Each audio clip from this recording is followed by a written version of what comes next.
Prehajamo na 4. točko dnevnega reda, to je na obravnavo vmesnega poročila o ugotavljanju politične odgovornosti nosilcev javnih funkcij zaradi domnevnega nezakonitega financiranja političnih strank in strankarske politične propagande v medijih pred in med volitvami poslancev v Državni zbor leta 2022. Bom počakala, da boste odšli.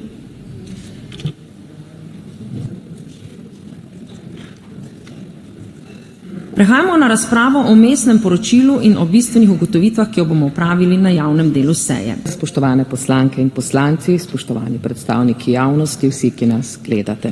Pred nami je vmesno poročilo preiskovalne komisije, ki obravnava sum zlorabe javnih sredstev za financiranje politične propagande prek izbranih medijev povezanih s stranko SDS. Naj že uvodoma poudarim, da poročilo temelji na dejstvih, dokumentih, zaslišanjih odgovornih oseb in analizah poslovanja.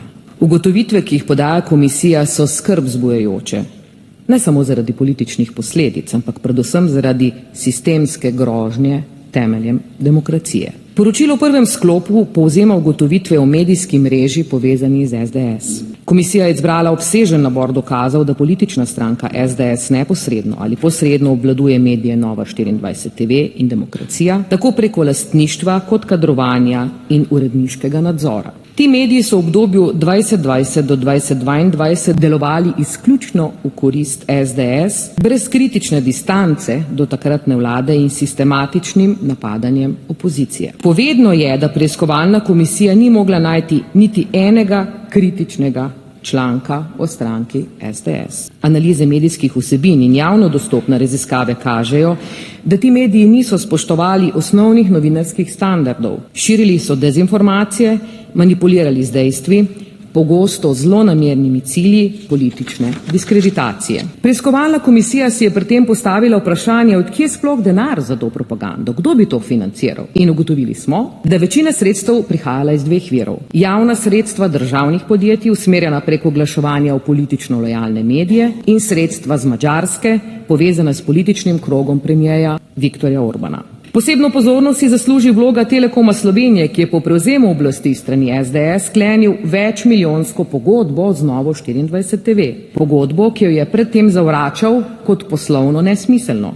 Nato pa se je pod vlado Janeza Janše vse spremenilo. Enako velja za druga državna podjetja, kot so Dars, Pošta Slovenije, Slovenske železnice in številna ministrstva. V času volitev leta 2022 so omenjeni mediji izvajali intenzivno politično propagando, pri čemer so številni prispevki predstavljali prikrito oglaševanje za kandidate SDS. V reviji Demokracija so bili na primer objavljeni intervjuji z župani, ki so bili hkrati kandidati SDS, brez označbe, da gre za plačane vsebine. Fotografije z teh prispevkov so se kasneje znašle na volilnih plakatih. Vse omenjeno je preiskovalna komisija temeljito dokumentirala. To vrstno delovanje je nezakonito. Krši zakon o medijih, zakon o volilni in referendumski kampanji. Tudi sicer je Računsko sodišče v reviziji kampanje SDS izdalo mnenje s pridržkom, saj so bile uporabljene fiktivne listine, neupravičena plačila in nedovoljeni prispevki. V obdobju 2020 do 2022 je prišlo do intenzivnega političnega kadrovanja v državna podjetja, s čimer so bila prisiljena sklepati oglaševalske pogodbe z izbranimi mediji. Šlo je za načrten sistem, v katerem je politična stranka prevzela nadzor nad oglaševalskimi sredstvi in jih usmerjala tja, kjer je bil politični donos največji. Po zamenjavi oblasti leta 2022 so se plače v teh medijih znižale. Poslovanje pa je strmoglavilo, kar dokazuje njihovo odvisnost od politične oblasti in dejstvo, da ne gre za neodvisne medije, temveč za orodje politične propagande.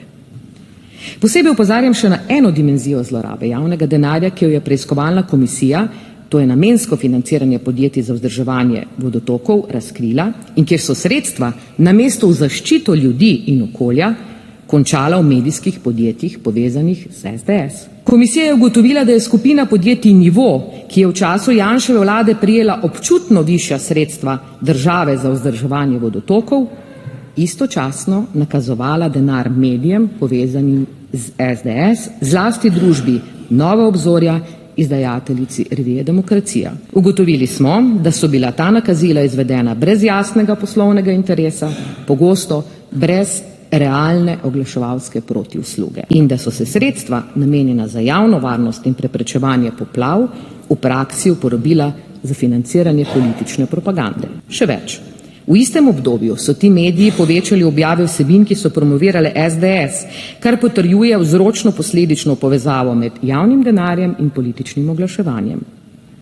Gre za zelo resen sum zlorabe integralnega proračuna za okolje, ki ima lahko neposredne posledice za varnost ljudi. Če se javni denar, ki je namenjen za zaščito pred naravnimi nesrečami, preusmeri v politične cilje, je to ne samo nemoralno, ampak zelo nevarno za vse nas. Če povzamem, komisija ugotavlja, da je šlo za organiziran, sistematičen in zavesten poskus medijskega vplivanja na volilno voljo ljudi s pomočjo zlorabe javnih sredstev, omejevanja medijskega pluralizma in prikritih oglaševalskih taktik. Komisija ugotavlja, da gre za resno grožnjo temeljnim postulatom parlamentarne demokracije. Hvala lepa.